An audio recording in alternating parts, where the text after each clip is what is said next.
so I finally went and saw M3GAN last night. It just came out here in Australia. I know it came out earlier in other parts of the world.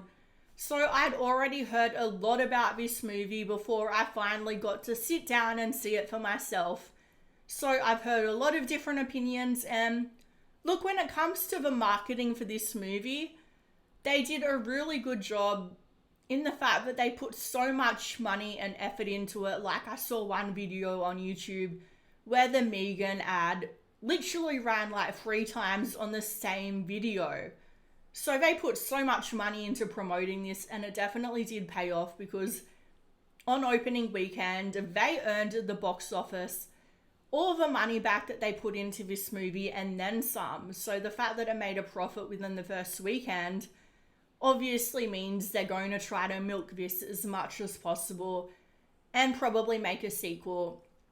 And they've set it up for a sequel anyway. We'll talk about that a little bit later on.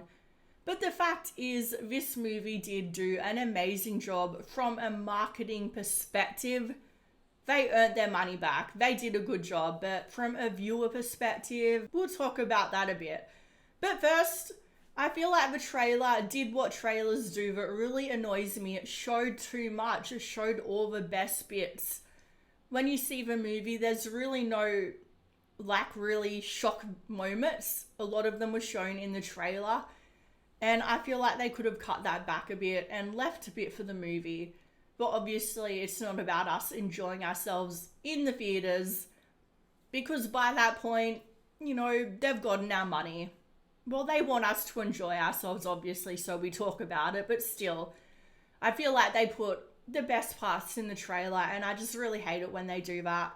So the marketing for this, obviously, there's a big discussion, if you're not aware, of how they tried to target the widest demographic possible by being a PG horror movie. And I feel like from a marketing perspective, that was clever, but not as a viewer. It was frustrating, because this movie, look, I get it. I get why they did it, but it just felt like it was so heavily edited in parts where they were obviously trying to tone it back so they could get the PG rating. And look, a PG horror movie can definitely be scary.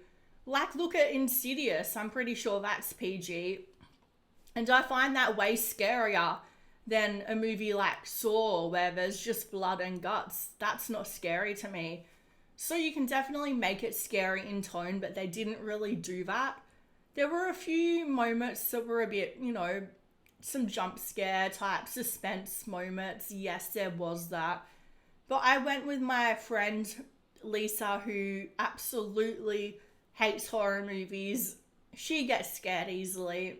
And you know what? She wasn't scared at all. And I think that says a lot about this movie. It wasn't really trying to be scary. So I really hope in the sequel they change that. I want a movie that isn't targeted for kids. I want an adult horror doll movie that's a good movie. So that was really frustrating. Horror movies aren't meant to be for kids, okay? So, like I said, you could tell this was edited. That did feel like it took you out of the movie a bit. One thing I didn't like is the singing. There were like these random parts of the movie where she starts singing, and I don't know if that was meant to be like campy and funny, but it just felt awkward, like the tone shifted too quickly. But I know my friend liked those moments, so maybe that is just me. I sound like I'm complaining, but honestly, I had a ton of fun in this movie. I was never bored, and it was like an almost 2-hour movie. It always had my attention, and the audience was very, very responsive to this movie. And here in Australia, that is definitely not always the case.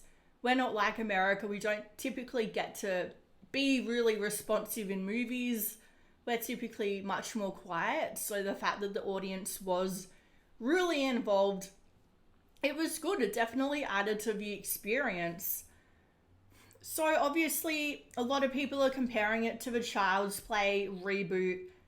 And I think it's interesting, just like with that reboot, it's gone in the artificial intelligence sort of direction, where in the 80s and the 90s, it was all about you know, the supernatural. And it just shows that as a society, what scares us now is different to what scared us back then. Now we're afraid of hackers. We're afraid that our phones are secretly recording our every move, which I'm pretty sure they are. Call me a crazy tinfoil hat person, but I swear, I always see the ads for things I type in and it comes up over all my social media platforms. Like a few minutes later, I'll see an ad for what I was just typing in.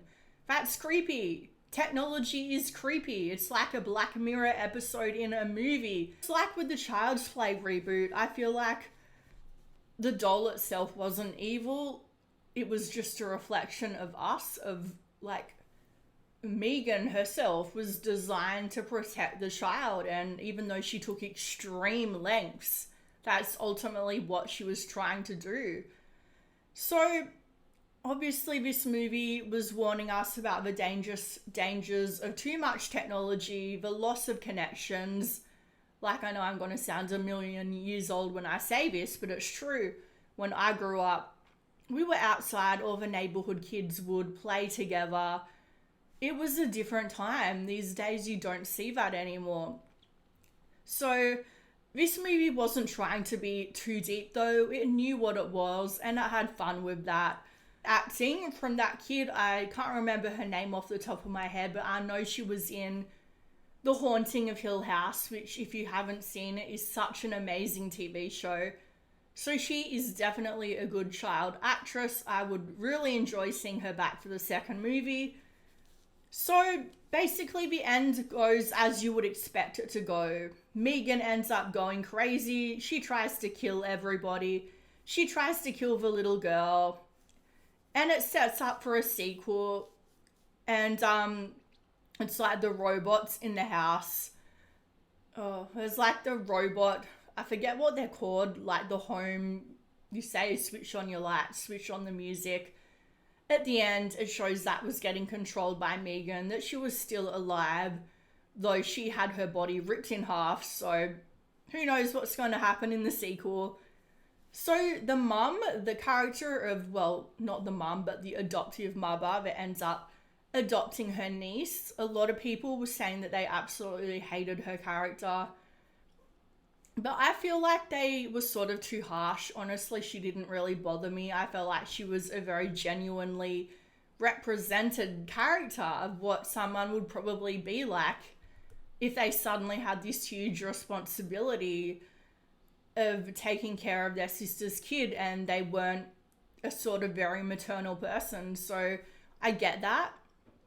I feel like her character was actually an interesting character, and in the end we do see her grow and learn. We see character development where she realizes the danger of what she's created, sort of like a Dr. Frankenstein character. So anyway, I had a lot of fun with this movie. I would give it an 8 out of 10. So let me know in the comments down below if you've seen it, what you thought of it, what you'd like to see in the sequel.